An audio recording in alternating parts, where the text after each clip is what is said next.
Hey auditors! Welcome back to Voicy Tales. Today's story is The Floral Trap.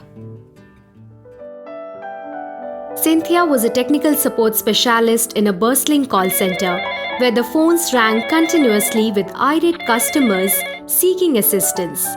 She sat at her cubicle with headsets on, ready to tackle another day of helping customers with their technical issues.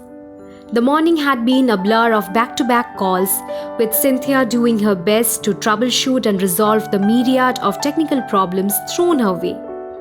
But the constant stream of calls was taking its toll, and she was starting to feel overwhelmed.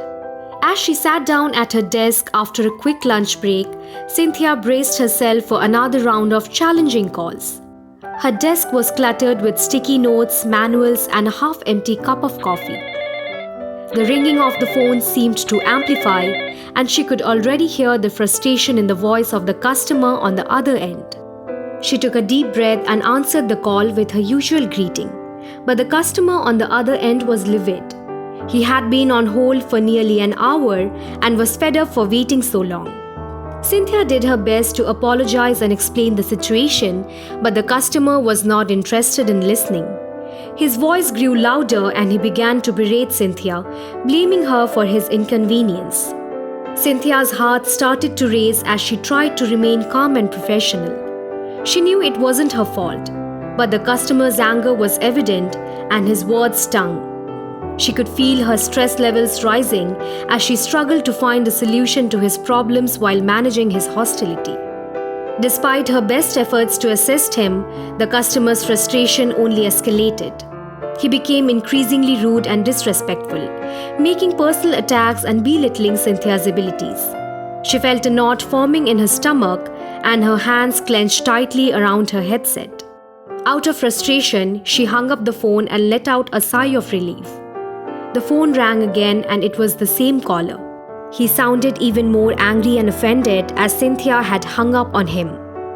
She glanced around for support from her colleagues, but they were all busy with their own calls. She was on her own, dealing with an angry customer who seemed determined to make her day miserable.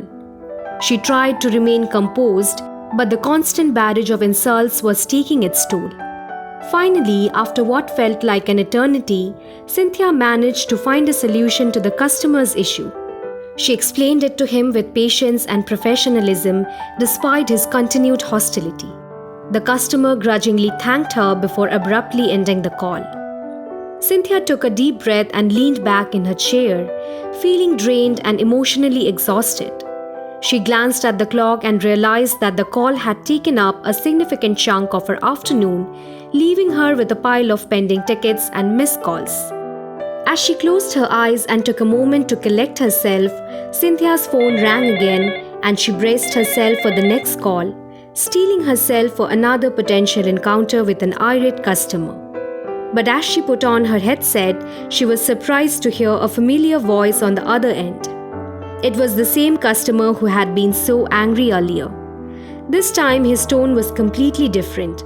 He sounded genuinely apologetic, admitting that he had been overly harsh and unfair in his earlier interactions with her.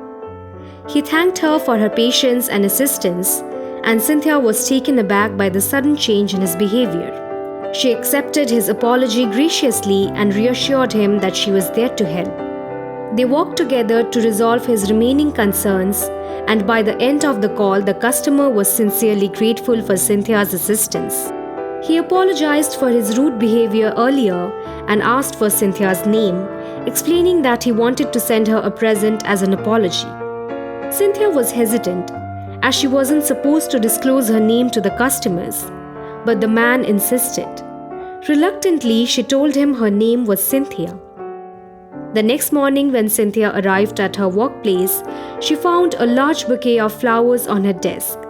The flowers were exquisite and there was a card attached with her name on it. Cynthia was touched as she had never received flowers before. At the end of her shift, Cynthia bid goodbyes to her co-workers and picked up the bouquet of flowers intending to take them home. As Cynthia stood in the dimly lit parking lot, admiring the bouquet of flowers with a smile on her face, she suddenly felt a searing pain in her chest.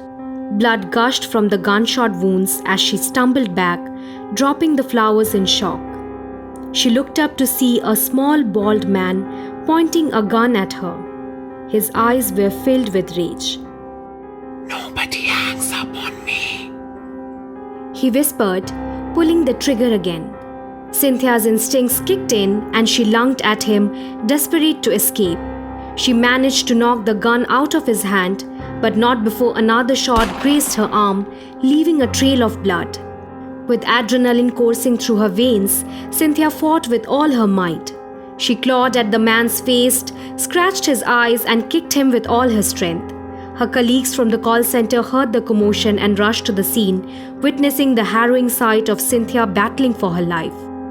The man, disoriented and overwhelmed by Cynthia's ferocity, managed to break free and fled the scene, leaving Cynthia bleeding.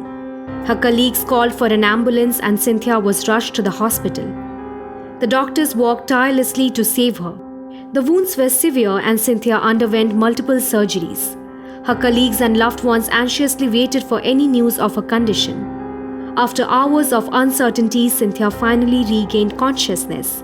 She was weak and in pain, but she had survived. The police reviewed the CCTV footage from the parking lot and identified the man who had attacked Cynthia. They launched a manhunt and within a few days, the culprit was apprehended and taken into custody. The culprit was identified as Mr. Johnson, who had a dark history of abusive behavior towards women and had been previously arrested for domestic violence. Cynthia's testimony, along with the CCTV footage and other evidences, led to a conviction and Mr. Johnson was sentenced to a lengthy prison term. After this incident, Cynthia realized that a simple bouquet of flowers could also turn into a harbinger of danger. It taught her that appearances can be deceiving and hidden motives can lurk behind seemingly innocent gestures. That was it for today. If you enjoyed it, then hit the like button and comment down your experience. Share with your friends and don't forget to subscribe to my channel.